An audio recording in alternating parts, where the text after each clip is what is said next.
Hey guys, John Alani here with Trifecta Offroad. Today we got a Teryx 4. I got a buddy that needed some spare tire mounts made. He got a bunch of flats going out hunting. So that's what we're going to do today. I'll walk you through the build. Pretty much we're going to do some tubing across the back of the cage and make our mounts off of that. So anyways, let's get started. This is where we've decided to mount the two spares for this vehicle. This particular vehicle has a different size in the front, a little bit smaller, and a larger in the rear. So we're going to put the two spares, one over here and one right on this side, and this enables us to have some space in the bed as well. So we did that under the customer's recommendation. Of course, it makes sense.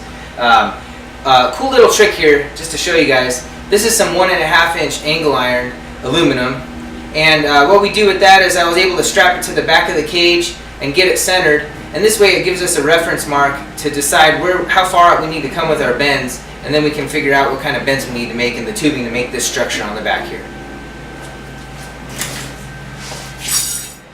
Okay, so I have my tube cut out. I've already marked my lines where my bends are going to start, and just to show you real quick, you can kind of see I got a nice line there. I don't know if it's going to come into focus that well, but anyways, you can use, this is 1 3/4 inch tubing that we're working with.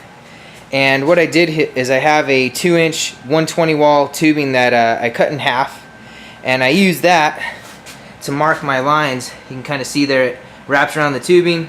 I can mark my line, and it makes it a lot easier to have a nice straight consistent line when you're making your bends. So anyways, I got my bender set up. I'm going to go ahead and do my first bend. I have my little ruler that I made to help with the angles. I already figured out my angle that I'm going to be using. I also have my Smart Tools angle dial on here, and that helps to kind of keep the bends on the same plane. So got that already set up. I'm going to take this off for a second here, and we'll go ahead and start bending on this and try to match the angle that I've already shooting for this tire mount.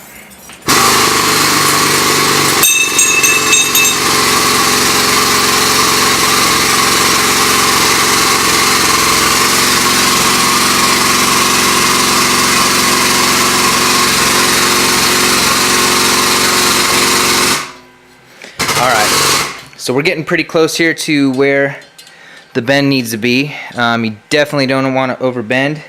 It's really hard to bend tubing back. Actually, it's pretty much impossible unless you want to make something look really bad. So I'm going to go ahead and call it quits right here. We'll see if this lines up. If I have to bend it a little bit more, no problem.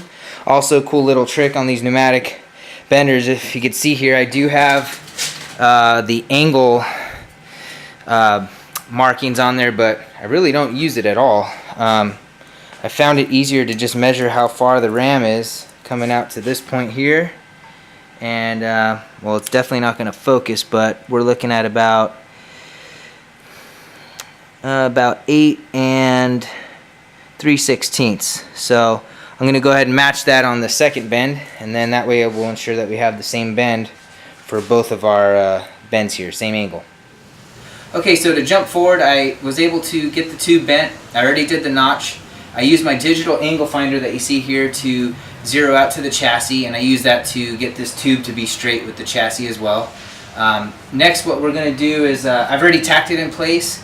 You can see I used my, my aluminum angle iron to help with the leveling of that tube as well, so it made it a lot easier. Definitely helps to have all these clamps. You can see I got a cluster of clamps here, but it works for what I'm doing. And anyways, next step is to start figuring out the actual spare tire mount placement and the spacing that I need. So what I'm going to do next is cut and notch some tubes, and then I'll also cut out some stuff on my CNC plasma to have for the backing plate for the wheels to bolt to. So stay tuned for that. Okay, so I whipped up a file. Didn't take that long for the spare tire mount, and basically it's just 2 holes. I'm going to throw some bolts in there, and that's what we're going to be able to attach the spare tire to. So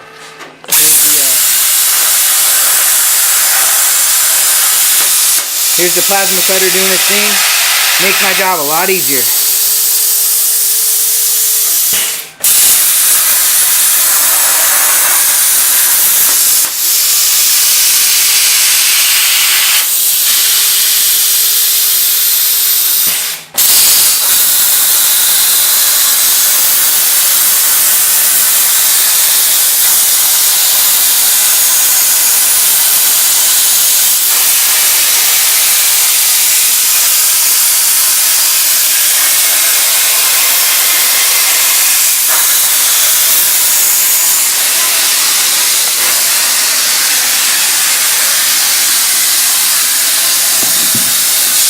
Alright, so while that's cutting, you can see here, I got the two lug nuts on there, and this is one that I already cut out and tacked into place.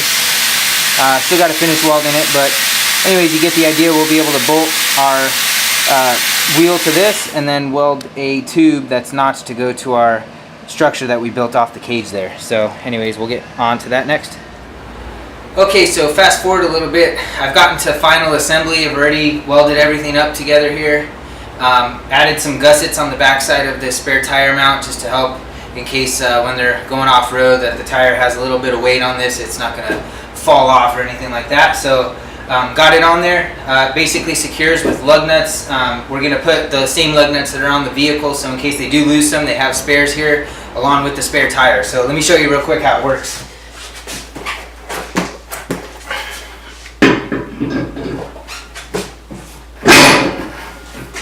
And then obviously we'll apply some lug nuts on there. So anyways, we got the mount for the rear, got the mount for the front, and everything's looking good. They got room for their cooler.